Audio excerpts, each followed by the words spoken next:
எல்லாருக்கும் நமஸ்காரம். இன்னைக்கு நீராட்டம் பதியத்தில் 5வது பாடல். 5வது பாடல் சொல்றேன் கேட்டுங்க. புள்ளின் வாய் பிளந்திட்டாய், பொறு கரியின் கொம்பொசித்தாய், கள்ள வரக்கியை மூக்கொடு காவலனை தலை கொண்டாய், அள்ளினி வெண்ணெய் விழுங்க அஞ்சாதடியே நடித்தேன், தெள்ளிய நீரில் எழுந்த செங்கழி சூட்டவாராய். இது பாட்டு. இதை சொல்றேன் கேட்டுக்கோ. புள்ளின் வாய் பிளந்திட்டாய். கம்சன் பகாசுரன் ஒருத்தனை அமிச்சான் கிருஷ்ணனை கொல்றதுக்காக. அவன் பெரிய கொக்கு வடிவம் எடுத்துன்னு வந்தான். கொக்கு வடிவம் எடுத்துன்னு வந்து கிருஷ்ணனை அப்படியே கொத்தி அப்படியே முழுங்கிற மாதிரி. கொக்குன்னா ராட்சச கொக்கு, பெரிய கொக்கு, 10-15 அடி உயரத்துக்கு இவ்வளோ நிலம் மூக்கோட வர அந்த மாதிரி இருக்கிற கொக்கு. அது அதால் மூக்கால கொத்தி எடுத்துடணும். கிருஷ்ணன் அப்படியே கொத்தி மீனை தூக்குற மாதிரி தூக்கி முழுங்கிடணும் அப்படின்ற ஐடியாவோட நிற்கிறான் அந்த பகாசுரன். அந்த பகாசுரனை கிருஷ்ணன் என்ன பண்ணுறார், காலால் மிதிச்சுட்டு, கீழ் அழகை காலால் மிதிச்சுட்டு மேல் அழகை கையால் பிடிச்சிடுறார் அவன் முழுக வரும்போது. அதுக்கப்புறம் அவனால் முழுகவே முடியல. அந்த பலத்தை அவனால் எடுத்து பண்ணவே முடியல. அப்படியே கொஞ்சம் கொஞ்சமாக நெருக்கி உள்ளே போகிறார் பாருங்க. அப்படியே கையில் தூக்கி பிடிச்சபடியே மேல் அழகை கையில் பிடிச்சிட்டு கீழ் அழகை காலில் மிதிச்சுட்டு அப்படியே கொஞ்சம் கொஞ்சமாக உள்ளே நகர்ந்தால் என்ன ஆகும், அந்த வாய் கிழியும். அது மாதிரி கிழிச்சு போட்டுறாரு அவனை. அதுதான் பகாசுரன். இன்னொரு இது இருக்குது, இப்போ அது மகாபாரதத்தில் வரும். அது தீபாவளிக்காக அதை சொல்லுவாங்க. பகாசுரன் பீமன் கொண்டதா. பஞ்சபாண்டவர்களோட அந்த இது முடிஞ்ச உடனே அந்த அரக்கு மாளிகை இல்லை சுடும்போது தப்பிச்சு போகிறாங்க இல்லையா 5 பேரும். அரக்கு மாளிகையை கொளுத்தும் போது 5 பேரும் குகையை நோண்டி பூமி வழியாக குகை நோண்டி போச்சு வெளியில் போய் தப்பிச்சு போயிடுறாங்க. தப்பிச்சு போகிறோடனே தப்பிச்சு போயிட்டாங்கன்றதே தெரியாத இருக்கிறதுக்காக போய் மாறு வேஷத்தில் பிராமண வேஷத்தில் போகிறாங்க. ஒரு கிராமத்துக்கு போகிறாங்க. அங்கே சரச்சக்கரம்னு பேர். அந்த கிராமத்துக்கு பேர் சரச்சக்கரம்னு பேர். அந்த இடத்துக்கு போயிட்டு அங்கேருந்து அங்கே ஒரு பிராமின் வீட்டில் போய் அடைக்கலம் இருக்காங்க. அவங்க கூட இருக்காங்க. அங்கே பகாசுரனை கொல்றதுக்கு ஒரு அந்த அரசன் ஒத்துன்னு இருப்பான். பகாசுரன் நாட்டுக்கு உள்ளே பூந்து கண்டபடி எல்லாரையும் மிதித்து ஒரே நாளில் தம்சம் பண்ணிட்டு போயிட்டு இருந்தான். சரி, இவன் நடக்கிறது எப்படின்னோடனே பகாசுரன் அந்த அரசனால் அவரோட சக்தியால் முடியல. அரசன் என்ன பண்ணால் அவங்ககிட்ட ஒரு அக்ரிமெண்ட் மாதிரி போட்டுட்டான். நான் தினம் உனக்கு ஒரு வண்டி சாதமும் ஒரு மனுஷனையும் ஒரு மாட்டையும் வண்டியோடு அனுப்புகிறேன். இது எல்லாத்தையும் நீ சாப்பிடலாம், அந்த மனுஷனையும் சேர்த்து சாப்பிடலாம். ஆனால் மறுபடியும் ஊருக்குள்ளே தொந்தரவுலாம் பண்ணக்கூடாது, ஏன்னா இருக்கிறவங்க கொஞ்ச நாள் பீஸ்ஃபுல்லாக இருக்கட்டும் அப்படின்னு சொல்கிறான். அதுக்கு ஒத்துக்கிறான். ஒத்துட்டு அதுக்கப்புறம் அதே மாதிரி பகாசுரன் என்ன பண்ணுறான், நம்ம தேடி இறை தேடவே வேண்டியில்லை, நம்மளை தேடி வரேங்கிறது யார. அப்புறம் என்ன, நம்ம பாட்டு போய் காட்டில் இருப்போம், தானே நம்மக்கிட்ட வரும் அப்படின்னு சொல்லிட்டு போயிடுறான் அரசன்கிட்ட. எனக்கு ஒரு நாள் வரலைன்னா கூட மறுபடியும் நான் உள்ளே போந்தேன்னா ஊரையே காலி பண்ணிட்டு போயிடுவேன் அப்படின்னு சொல்லிட்டு போகிறான். அவனுக்கும் தெரியுது ஊரை ஃபுல்லாக காலி பண்ணோம்னா மறுநாள் நம்மளுக்கு இறை இருக்காது. அதனால் நம்மளுக்கு இது ஒன்றுன்னா அவனே கொடுக்குறேன்றது ரொம்ப நல்ல மெத்தடு, இதை நம்ம ஃபாலோ பண்ணலான்னு நினச்சிட்டு அவனும் ஒத்துக்கிறான். அதை ஒத்துட்டு அது மாதிரி போகிறான். இந்த பிராமண குடும்பம் கிருஷ்ணன் போய் தங்கியிருக்காரு. அந்த பிராமண குடும்பத்துக்கு அந்த டர்ன் வருது. அந்த டர்ன் வரும்போது அவங்களும் வீட்டில் முதல் நாள் ராத்திரி அழகிறாங்க. அழும்போது பஞ்சபாண்டவர்களும் குந்தியும் அங்கே போயிருக்காங்க இல்லையா. குந்தி பார்த்துட்டு என்னன்னு கேட்குறா, விஷயத்த சொல்கிறாங்க. சொன்ன உடனே இது மாதிரி நாங்கள் ஒருத்தருக்கு ஒருத்தர் நான் போகிறேன் நீ போகிறேன்னு அப்பா பொண்ணு புள்ள அப்பா அம்மா 4 பேர் நான் போகிறேன் நீ போகிறேன்னு போட்டி போடுறான் ஒத்தவாளை காப்பாற்றணுன்றதுக்காக. இதை பார்த்த உடனே குந்திக்கு ரொம்ப பரிதாபமாயிடுது. உடனே பீமன் கிட்ட நீ போய் அவனை இது பண்ணிட்டு சம்ஹாரம் பண்ணிட்டு வான்னு சொல்லி அனுப்புகிறா. பீமன் போகிறான். நீங்கள் யாரும் போக வேண்டாம், நான் என் பிள்ளைய அனுப்புகிறேன் அப்படிங்கிறா. அவன் ஒத்துக்க மாட்டேன். அப்புறம் சரி வாழலாம், அது வேண்டாங்கண்டான்னுவா முதல்ல. அப்புறம் சரின்னு சொல்லி அனுப்பிடுவான், பிள்ளைய அனுப்புவான். அவன் போய் சண்டை போட்டு அவங்ககிட்ட பீமன் தான் 1000 யானை பலமாச்சே. ஒரே அடி தான், ஒரே குத்தில் அவனை பகாசுரனை கீழே தள்ளிடுறான். கீழே தள்ளி அவனை மாரில் ஏறி மிதித்து கொன்னுடுறான். மிதித்து கொன்ன அப்புறம் அவன் என்ன பண்ணுறான், சாகும்போது அவனுக்கு ஞானம் கிடைக்கிறது, புத்தி வருது. எந்த அசுரனுமே கிருஷ்ணனை கொல்ல வந்த அசுரனாகட்டும் மற்ற எந்த அசுரர்களையும் வெறுமை கொல்லலை, ஞாபகம் வச்சுக்கோ. அவங்க உயிர் போகிற வரைக்கும் தான் அவங்களுக்கு கஷ்டம். அவங்க செஞ்ச பாவம்லாம் தீர்ற அளவுக்கு அவங்களுக்கு கஷ்டத்தை கொடுத்துருவாங்க. கொடுத்துட்டு அவனை போட்டு மிதிச்சு ஏதோன்ட்டு அவன் உயிரோடு இருக்கும்போதே அவன் அந்த வேதனையெல்லாம் அனுபவிச்சிருக்கான் இல்லையா.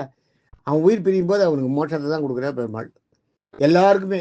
இல்லாட்டா பெருமாள் கையால் தொடரா மாதிரி வருமா, பெருமாள் கையால் தொட்டு படுற மாதிரி ஒரு பாக்கியம் தானே அது. அவள் எல்லாருமே ஏதோ ஒரு சாபத்தால் அந்த அசுரர்களாக பிறந்தவா, அவளுக்கு அந்த சாபம் நீங்கிறது கிருஷ்ணன் தொடுறதுனால போயிடுது. அது மாதிரி இது பீமன் கொண்டது, அது ஒரு பகாசுரன். அதை அந்த பகாசுரன் சாகும்போது கிருஷ்ணன்கிட்ட வேண்டாம், அது மாதிரி நாங்கள் எங்களுக்கு வந்து இல்லை, இந்த சித்தை நீங்கள் தீபாவளியாக கொண்டாடுவோம், ஜனங்கள்லாம் கொண்டாடுற மாதிரி பண்ணுன்றான். அது எல்லாரும் வீட்டில் தீபம் ஏற்றி, தீப ஒளி திருநாள் தான் தீபாவளின்னு அப்புறம் மாறிடுது. தீபம் ஏற்றி வச்சு வீட்டில் ஒளி சந்தோஷமாக, ஏன்னா மற்ற அதுக்கு அன்னியோட முடிஞ்சு போயிடுது இல்லையா, அந்த நாட்டுக்கு வந்து துன்பம், அதை சொல்கிறார். அந்த மாதிரி அந்த இது வந்து பகாசுரன் கதை. அந்த பகாசுரன் கதை. இந்த பகாசுரன் கதை என்னன்னா, புள்ளின் வாய் பிளந்துட்டான். இவன் கொக்கா வரான், அவன் வாயை கீழே ஒரு காலால் மிதிச்சுட்டு மேலே ஒரு கையை தூக்கிட்டு அப்படியே தூக்கினபடியே உள்ளே போகிறார். உள்ளே போக போக வாய் அகண்டு கிழிஞ்சு போயிடுறது. கிழிஞ்சு போய் அவன் செத்து போயிடுறான். அதுதான் இங்கே சொல்கிறார். கம்சனால் அனுப்பின பகாசுரனோட வாயை புள்ளின் வாய் பிளந்துட்டாய், பொறு கரியின் கொம்போசித்தாய். பொறு கரின்னா, பொருன்னா மதம் கொண்ட பெரிய பலமான யானைன்னு அர்த்தம். பொறு கரின்றது யானை. பொறு கரின்னா பலம் பொருந்திய யானை. அதாவது குவலய பீடம்ன்ற கம்சனோட பட்டத்து யானை. அந்த பட்டத்து யானையை விட்டு கம்சன் வந்து கிருஷ்ணனை மிதிக்க சொல்கிறான். அப்படி வரும்போது கிருஷ்ணன் என்ன பண்ணுறாரு, அந்த யானையை பிடிச்சி அதோட தந்தத்தை ஒடிச்சுடுறாரு. ஒடிச்சு அதை அப்புறம் குத்தி கொண்டுடுறாரு அந்த யானையை. அதுதான் இங்கே கருபுரியின் கொம்பு ஒசித்தாய். ஒசித்தாய்னா ஒசித்தாய், கொம்பு ஒசித்தாய்னு வரும். பொறு கரியின் கொம்பு ஒசித்தாய். பொறுன்றது வந்து மதம் கொண்ட யானை, கரின்றது வந்து யானை, கொம்புன்றது அதனோட தந்தம், ஒசித்தாய்ன்றது வந்து ஒடிக்கிறது வந்து தான் பாடல் வரிகளில் ஒசித்தாய்ன்னு சொல்கிறார். அது ஆயிட்டா புள்ளின் வாய் பந்தாய் கருபுரியின் கொம்பு ஒசித்தாய். கள்ளவரக்கியை மூக்கொடு காவலனை தலை கொய்தாய். இந்த இடத்துல வந்து கள்ளவரக்கியை கள்ளவரக்கின்ற உடனே நீங்கள் பூதனையை நினச்சக்கூடாது. இந்த இடத்துல அவரோட அவதாரமே மாறுறது. கள்ள அரக்கின்றது யாரை சொல்கிறாருன்னா சூர்பனையை சொல்கிறார். கள்ள அரக்கியை மூக்கோடு, மூக்க அறுத்து, மூக்கோடுன்னா மூக்கை வந்து கெடுத்து, மூக்கோடு மூக்கை அறுத்ததோட இல்லை, மூக்கை அறுத்துடுறா. காவலனை தலை கொய்தாய். காவலன்றது யார்? இலங்கைக்கு காவலன் ராவணன், அவனோட தலையையும் வாங்கினேன். அதைத்தான் இங்கே சொல்கிறார்.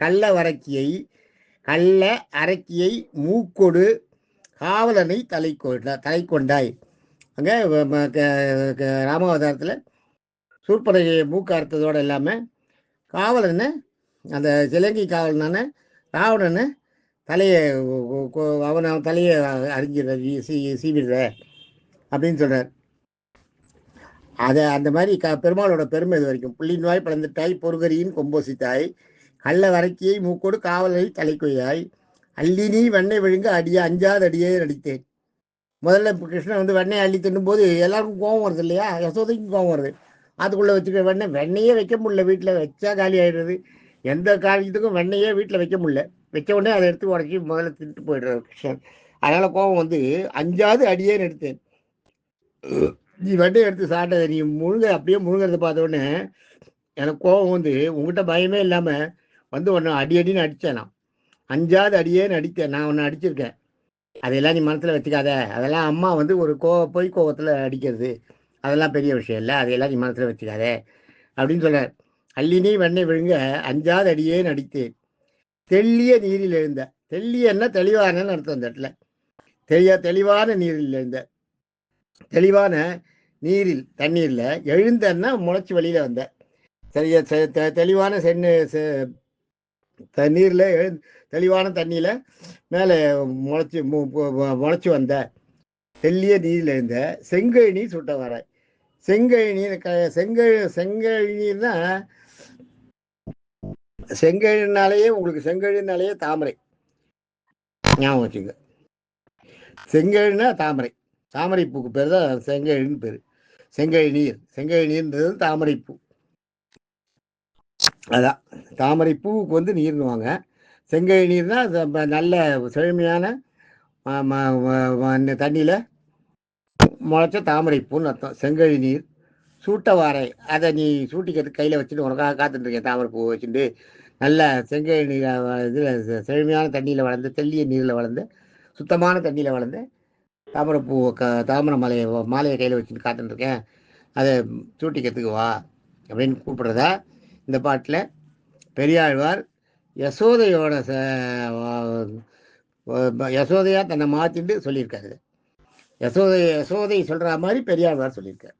Okay, thank you. அடுத்த பதிவில் பார்ப்போம்.